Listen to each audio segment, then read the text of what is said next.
મિત્રો, આ વિડીયોની અંદર વાત કરીશું કે જીવનના એવા 10 સત્ય શું છે જે દરેકને સ્વીકારવા, અને બીજું એ કે જીવનમાં એવી કઈ વસ્તુ કે વાતો છે જે ક્યારેય ન કરવી જોઈએ. તો ચલો શરૂ કરીએ.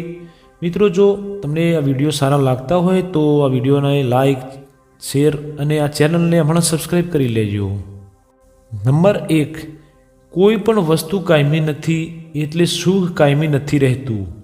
એ જ રીતે દુઃખ પણ કાયમી નથી રહેતું. નંબર 2, દરેક વ્યક્તિ જેમને જન્મ લીધો છે એનું મૃત્યુ નક્કી જ છે.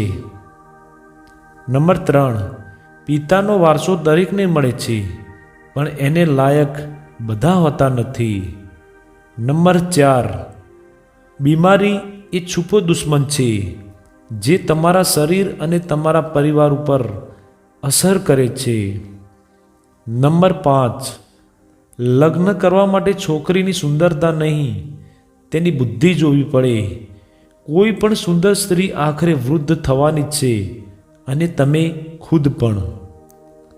નંબર 6, ઘણા લોકો લગ્ન માટે પરિવાર ચેક કરતા હોય અને પરિવાર જામે નહીં તો છોકરી રિજેક્ટ કરે. પરિવાર અને સંતાન ઘણીવાર અલગ હોઈ શકે. માણસ માપવાના મીટર હોતા નથી. નંબર 7, ઉધાર લેવા બેંકમાં જવું, પરિવાર પાસે પૈસો ઉછીનો લઈ સંબંધ બગાડવા નહીં. નંબર 8, એ જ રીતે પરિવારમાં પૈસાને આવવા ન દો. મોબાઈલ, બાઇક, કાર વગેરે પરિવારમાં વહેંચવા નહીં. ઘણા લોકો શાળા અને સાઢુભાઈને કાર કે મોબાઈલ વહેંચતા હોય પછી સંબંધ બગડી જાય છે. નંબર 9, પિતાને હંમેશા કમાતો દીકરો જ વહાલો લાગે છે. એ જ રીતે માતાને કામ કરતી દીકરી. આ એવું જમા પાસું છે જેની પાસે ના હોય એ પસ્તાય છે. નંબર 10, ગ્રેજ્યુએશન કે માસ્ટર ડિગ્રી પછી પોતાના ખર્ચા માટે પિતા પાસે લોભો હાથ કરવો એટલે પોતાનું સ્વમાન ગુમાવવું. અને હવે બીજું આ વિડીયોમાં વાત કરીએ, જીવનમાં એવી કઈ વસ્તુ કે વાતો છે જે ક્યારેય ન કરવી જોઈએ. નંબર 1, કોઈ પણ વિષયમાં ભલે તમે સાચા હોવ કે ખોટા, મગજમારી અને કકળાટ ટાળો. તમારું માનસિક સ્વાસ્થ્ય અને મૂડ જાળવવું. નંબર 2, અંગત સંબંધોમાં જૂઠું બોલવું નહીં. લોકો તમારા સારા ઈરાદાને નહીં સમજી શકે. બોલવું જ પડે તો એના જોખમોને પણ સમજવું, સ્વીકારવું. કોઈ ટીકા કરે તો બેપરવાહ રહેવું. છેલ્લે તમારું કામ જ બોલશે. મિત્રો અને પરિવારના સદસ્યો સાથે અપેક્ષા રાખવી નહીં અને વાતચીતમાં એમને શું કહ્યું ના કહ્યું એ વિવાદ ટાળવો. કોઈ પણ સંજોગમાં જીભની મીઠાશ ખોવી નહીં.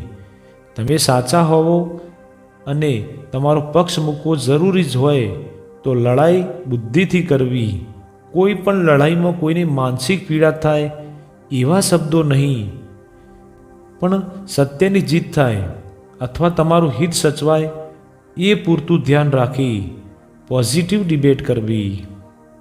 માતા પિતા, ભાઈ બહેન, મિત્રો અને સ્પાઉઝને હૂંફ અને સપોર્ટ મળે એવી ચર્ચા કરો. ટીકા તો આખું ગામ એમની કરતું હશે. ગુસ્સે થયેલી વ્યક્તિ સાથે પ્રેમથી ચર્ચા કરો. એમને ખબર નથી હોતી કે ગુસ્સો એમનું ખૂબ નુકસાન કરે છે. મનની શાંતિ ટકી રહે એવા સંવાદો કરો. ઈગો ટકી રહે એવા વિવાદો મનને ખૂબ હણે છે.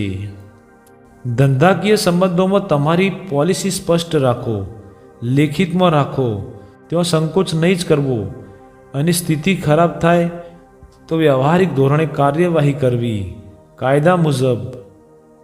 કોઈ દુશ્મન બને એવા વાક્યો બોલવા નહીં. તમારા સાચા અને સારા હોવાની કોઈ તમને દુશ્મન સમજે તો કોઈ ચિંતા કરવી નહીં. સફળતા માટે ટીકાકારો જરૂરી છે. મનની શાંતિ, સંબંધોની ગરિમા જળવાઈ રહે. લોકો તમારાથી માનસિક ત્રાસ ડરના અનુભવે એવી વાતો, વિચાર અને વ્યવહાર રાખવો જોઈએ. તો મિત્રો, આ અમુક વાતો હતી જે જીવનમાં ઉતારવા જેવી હતી. જો તમને આ વિડીયો સારું લાગ્યું હોય તો પ્લીઝ આ વિડીયોને લાઇક, શેર અને આ ચેનલને સપોર્ટ કરો સબસ્ક્રાઈબ કરીને.